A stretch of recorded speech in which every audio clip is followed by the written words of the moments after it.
یاران جہاں کہتے ہیں کشمیر ہے جنت، جنت کسی کافر کو ملی ہے نہ ملے گی۔ میں حضرت رنداوا صاحب کی گفتگو کے بعد اتنا ہی کہوں گا کہ ایک وعدہ آپ نے کیا ہے، ایک پیغام آپ نے دیا ہے، ایک وعدہ ہم آپ سے کیے دیتے ہیں کہ خون دل دے کے نکھاریں گے رخ برق گلاب، اور ہم نے اس گلشن کے تحفظ کی قسم کھائی ہے۔ اب تشریف لاتے ہیں چیئرمین کشمیر کمیٹی میری مراد جناب تنویر الاسلام صاحب۔ نعرہ تکبیر، قائدین اہل حدیث، علماء اہل حدیث، مرکزی جمعیت اہل حدیث پاکستان۔ نحمدہ و صلی اللہ علیہ رسول الکریم، اعوذ باللہ من الشیطان الرجیم، بسم اللہ الرحمن الرحیم۔ قائد حدیث جناب راشد رنداوا صاحب، جناب طاہر صدقی صاحب، جمعیت اہل حدیث کے امیر اور برادران اسلام، السلام علیکم ورحمۃ اللہ۔ میں آپ دوستوں کا، بھائیوں کا انتہائی شکر گزار ہوں جو اس سرد موسم میں اس وقت کئی گھنٹوں سے کھڑے ہیں ہم کشمیریوں کے ساتھ اظہار یکجہتی کے لیے۔ اظہار یکجہتی گزشتہ 30 سالوں سے ہی نہیں ہے، بلکہ یہ اظہار یکجہتی کشمیریوں سے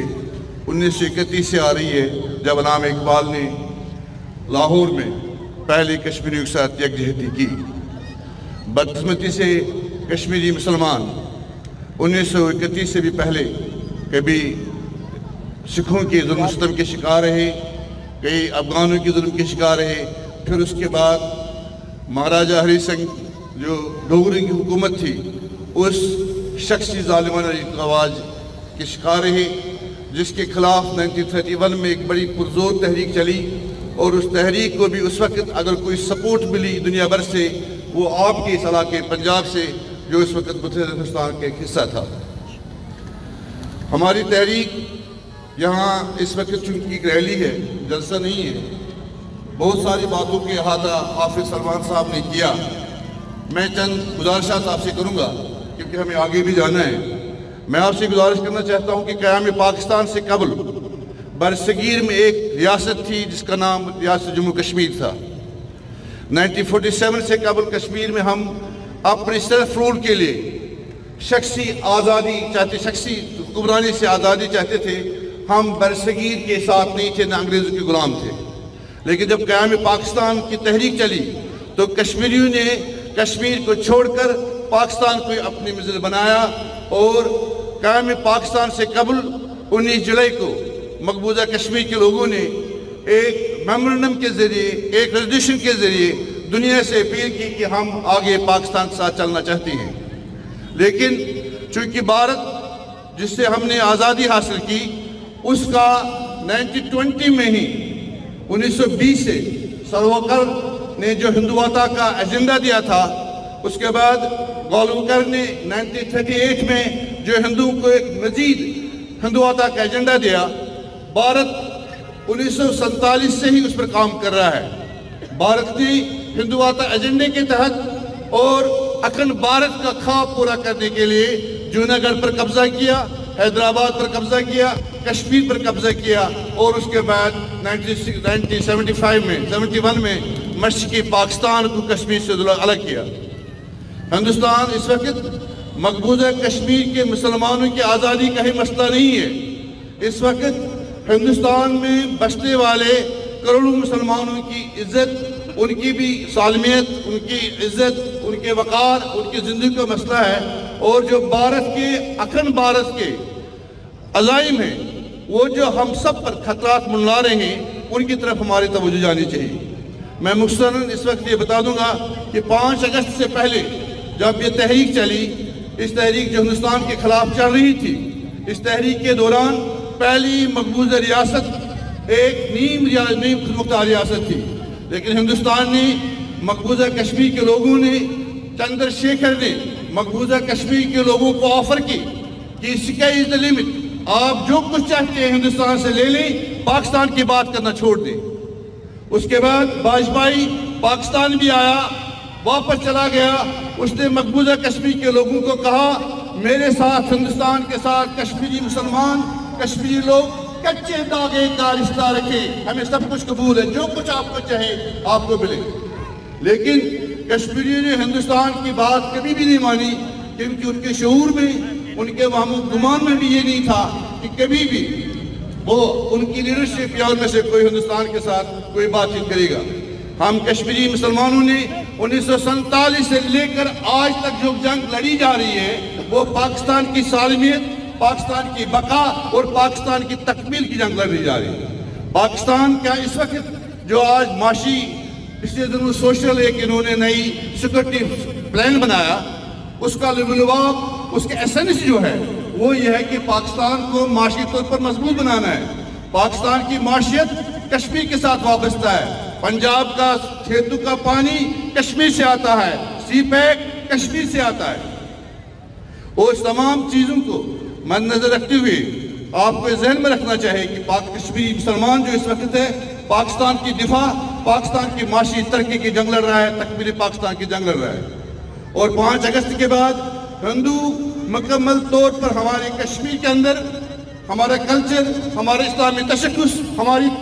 آبادی کے تناسب مٹانے پر لگا ہوا ہے۔ ہندوستان اپنے قبضے کو مزید مستحکم کرنے کے لیے، کشمیری مسلمان کو اسلام سے دور کرنے کے لیے، اس کی زندگی ختم کرنے کے لیے ہر کچھ کر رہا ہے۔ اگر کمزوری ہے تو ہماری طرف سے ہے۔ میں آپ تمام دوستوں کا پھر ایک بار انتہائی شکر گزار ہوں کہ آپ یہاں کھڑے ہوئے ہیں۔ آپ نے بھی یہاں حافظ سلمان صاحب نے اہل جس کی کردار کی بات کی، میں ہائیلی اپریشیٹ کرتا ہوں، ایکنالج کرتا ہوں ان کی بات کو۔ واقعتاً تحریک آزادی کشمیر میں جو آزاد کشمیر کا خطہ ہے اس میں اہل جس کا بہت بڑا رول ہے۔ آج بھی آپ کو میں بتا دوں، آج کی اہل جس تحریک میں ایز اے کشمیری متاثر victim of worst victim of conflict, مقبوضہ کشمیر کے ایک بیٹے کی حیثیت سے، ایک متاثر کشمیر کی حیثیت سے میں پاکستان کے لوگوں کا خاص کر اہل جس کے انتہائی شکر گزار ہوں کہ آپ نے 47 میں ہی کشمیر کی مدد نہیں کی۔ آج کشمیر کے ہر گلی کوچے میں، آج کشمیر کے ہر قبرستان میں پاکستان کے اہل حدیث نوجوان دفن ہیں۔ میں ان کی ماؤں کو سلام کرتا ہوں، ان کے والدین کو سلام کرتا ہوں، ان ماؤں کو جن کو یہ نہیں پتا کہ مظفر آباد کہاں ہے، لیکن ان کے بیٹوں کا کفن دفن مقبوضہ کشمیر میں کیسے ہوا، they don't know۔ میں ان ماؤں کی عظمت کو، ان کی اثار کو سلام کرتا ہوں۔ پاکستان کے لوگوں نے بہت قربانی دی، پاکستان کے لوگوں کے اندر جذبہ ہے، بدقسمتی سے حکومت کے اندر کمزوریاں ہیں، لیکن اب نہ ہمیں اس وقت کسی کی کمزوری کو دیکھنا ہے، ہمیں یہ دیکھنا ہے کہ یہ جو بھارت اس وقت خون خوار شیر کی طرح ہر ایک کے ساتھ لڑائی کر رہا ہے، جس کے پاکستان کے خلاف فضائے میں وہ نہ صرف کشمیر کو تو ہڑپ کر لیا ہے فی الحال اس نے، وہ آزاد کشمیر کو بھی حاصل کرنا چاہتا ہے۔ وہ ہندواتہ جو پچھلے دنوں آپ اگر پتہ ہوگا ہریدوار میں تمام ہندوستان کے ہندوؤں کا دھرم سنسن ہوا، اس میں انہوں نے ہندوستان کے مسلمانوں کو قتل عام کرنے کی اور اکھنڈ بھارت کا خواب پورا کرنے کے لیے لوگوں سے وچن لیا۔ ان حالات میں ہم سب کو اس وقت کشمیر کی آزادی کے ساتھ ساتھ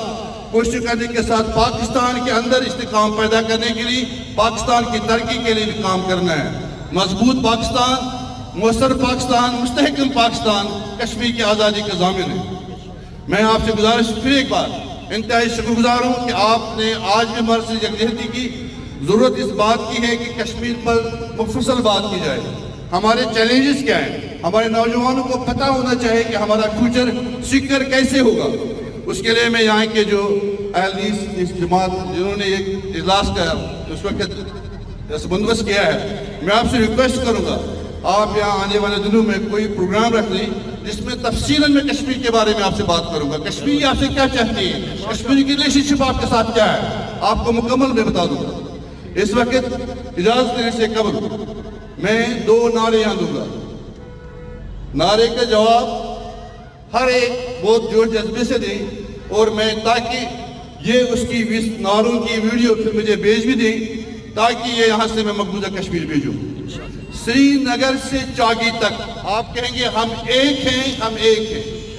سری نگر سے چاگی تک آپ کہیں گے ہم ایک ہیں، ہم ایک ہیں۔ تیرے کرم سے یا رحمان کشمیر بنے گا پاکستان، تیرے کرم سے یا رحمان کشمیر بنے گا پاکستان۔ اب میں نعرہ دیتا ہوں، مہربانی کر کے جوش جذبے سے ہاتھ اٹھا کر جواب دیں. سری نگر سے چوکی تک، سری نگر سے چوکی تک، سری نگر سے چوکی تک، تیرے کرم سے یا رحمان کشمیر بنے گا پاکستان، تیرے کرم سے یا رحمان کشمیر بنے گا پاکستان، تیرے کرم سے رحمان کشمیر بنے گا پاکستان، پاکستان تحریک آزادی کشمیر زندہ باد. وآخر دعوانا الحمدللہ رب العالمین.